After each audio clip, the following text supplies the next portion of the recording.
దక్షిణ చైనాలో వరదలు బీభత్సం సృష్టిస్తున్నాయి. మైసెక్ తుఫాను కారణంగా కురుస్తున్న భారీ వర్షాలకు వరదలు పోటెత్తాయి.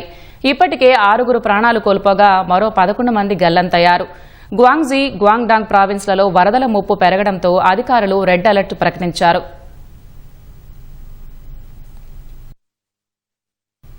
గ్వాంగ్జీ ప్రావిన్స్లో వరదల కారణంగా సుమారు 3,75,000 మంది తీవ్ర ఇబ్బందులు పడుతున్నారు.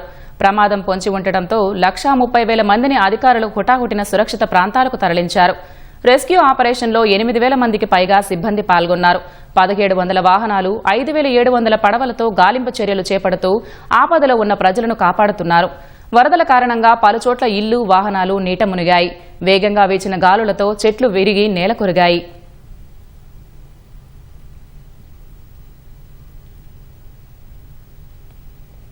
గ్వాంగ్జీలోని 55 నదుల్లో నీటి మట్టం ప్రమాదకర స్థాయిని దాటి ఉధృతంగా ప్రవహిస్తోంది. రాబోయే 24 గంటల్లో కూడా పలు నదీ పరీవాహక ప్రాంతాల్లో పరిస్థితి ఆందోళనకరంగానే ఉంటుందని అధికారులు హెచ్చరించారు.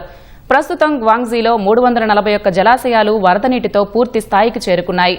రాబోయే 3 రోజుల్లో భారీ వర్షాలు కురిసే అవకాశం ఉన్నందున ముందస్తు హెచ్చరికలు జారీ చేస్తూ ప్రజలను అప్రమత్తం చేస్తున్నారు.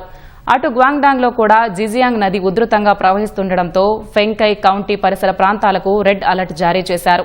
మరోవైపు గన్సు ప్రావిన్స్లో కొండ చర్యలు విరిగిపడిన ఘటనలో 21 మంది ప్రాణాలు కోల్పోయినట్లు అధికారులు ప్రకటించారు.